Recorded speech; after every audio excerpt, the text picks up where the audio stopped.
41टा गामिल' include खालामनाय जादों सोसननाय जादों बेनि बेलायाव जोंहा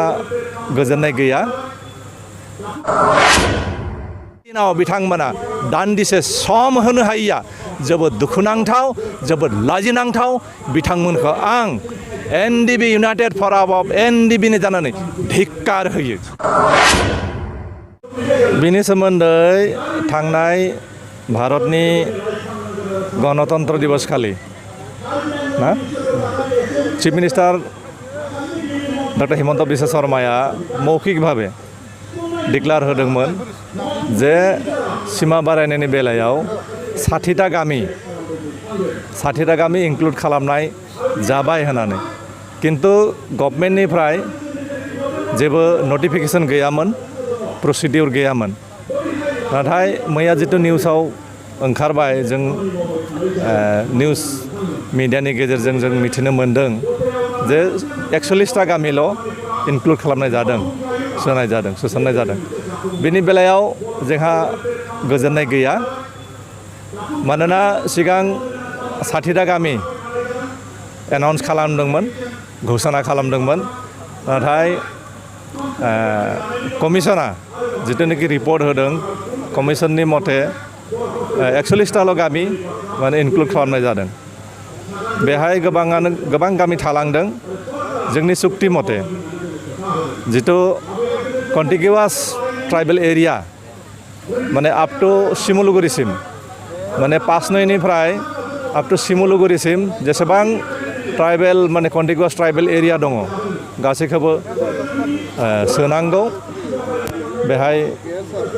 जों मिजिंथिदों दा 41टा गामि सोदोंबाबो जों मिजिंथिदों इयुनाव पासनयनिफ्राय आप टू सिमुलुगुरिसिम कन्टिगिउवास ट्राइबेल एरिया बर' एरिया गासैबो हाबजोबनांगोन आरो बे डिमान्डआ जोंनिया थाबाय थागोन गोबाव लेट खालामोबा जिहेतु जों आन्दलनकारिसो जों डिमान्ड खालामदों जों दाबि दैखांदों जोंनि दाबिया माने थाबाय थागोन जों जितु गणतान्त्रिक प्रसेस गणतान्त्रिक शान्तिपूर्ण जितु मिन्स बे हिसाबै जों आन्दलनखौ खालामबाय थागोन जों दाबा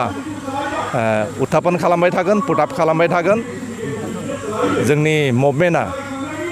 जेसेबां दिन माने जोंनि क्लजफोरा बिटिआर सुक्तिनि दफाफोरा कार्यकरि जाया मावफुं जाया अब्लासिम जोंनि मुभमेन्टआ सोलिबाय थागोन बे मोनसे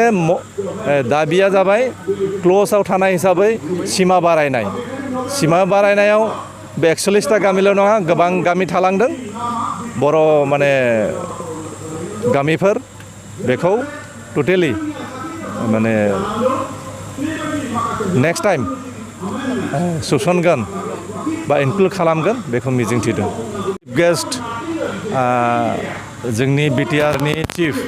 मानगोनां प्रमद बर' बिथाङा गोबां गभर्नमेन्टनि शेडिउल थानाय हिसाबै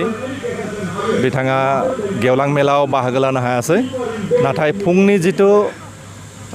मुंख्लं खाम्फा सिमेन्ट्रि गायसननाय माने मुंख्लं खाम्फा गायसननाय बेखौ बिथाङा खालामना गालांबाय बिथाङा बे समखौ होनायनि थाखाय जोंनि लेंहरनाय बायदियै जोंनि हाबाफारियाव लानाय बायदियै बिथाङा फैनानै जे अन्थाइ खाम्फा गायसननाय हाबाफारिखौ मावफुंना थांबाय जों नुजाबाय आरो मुंख्लं बिर जोहोलावफोरखौ मान बावबाय बिनि थाखाय बिथांखौ रोजा रोजा साबायखर थाबाय बिथांखौ धन्यबाद होयो नाथाय जोंनि एनडिबि माने बारग' एनडिबि जाय बिथांमोना मुंख्लं जालांबाय बै मुंख्लंफोरनि थैसामनि साजों थांनानै दिनै गादियाव जिरायनो मोन्दों पावारखौ इन्जय खालामनो मोन्दों मानगोनां जोंनि गबिन्द बसुमतारी डेपुटि चिफ मानगोनां जोंनि रन्जित बसुमतारी बिथांमोना एनडिबिनि सानसे समनि दैदेनगिरि गबिन्द बसुमतारी बिथाङा जेनेरेल सेक्रेटारि आरो उनाव प्रेसिडेन्ट जादोंमोन। बिथांमोननि दैदेननायावनो आफादा 34 इयार्स आन्दलन खालामबोबाय, आर्मस स्ट्रागल खालामबोबाय। नाथाय दिनै जाय बिर जोहोलावफोरखौ दिनै फुजिनांगौ, फुजिनायनि दिन, सुंग्रिनायनि दिन, मान बावनायनि दिन, बिथांमोना दिनै सम मोनासै। दान्दिसे सम फैनानै बेहाय बिर जोहोलावफोरखौ मान बावनांगौ, सुंग्रिनांगौ, सिबिनांगौ, बे दिनाव बिथांमोना दान्दिसे सम होनो हायैया जोबोद दुखुनांथाव, जोबोद लाजिनांथाव। बिथांमोनखौ आं एनडिबि इउनाइटेड फराम अफ एनडिबिनि जानानै धिक्कार होयो, दुखु फोरमायो। बेखौ जों एसेबाबो बिथांमोननि सायाव दिनै गोजोननाय गैया। मानोना बिथांमोना जेसेबां गभर्नमेन्टनि शिडिउल थाबाबो, बेलेग माबा मोनसे हाबाफारि थाब्लाबो दिनैनि दिनखौ बिथांमोना बेयाव एसेबाबो सम होनांगौमोन। अन्तत मुंख्लंफोरखौ सिबिनांगौमोन। अन्तत मुंख्लंफोरनि थाखाय बिबार बारसेबाबो होनानै दान्दिसे सम फैनानै बिथांमोना बेहाय बे हाबाफारिखौ मावफुंनांगौमोन। नाथाय दिनै बिथांमोना फैयासै, सम होआसै। बे जोंनि थाखाय जोबोद दुखुनांथाव बाथ्रा। दिनैनि दिनखौ बिथांमोननि गोसोआव बिथांमोना दिनैनि दिनखौ नेग्लेक्ट खालामदों। जों बेखौ सानना लागोन, गोसो होआखै, नेग्लेक्ट खालामदों, माने अबहेला खालामदों। बेबायदि खालामामोनब्ला निस्सय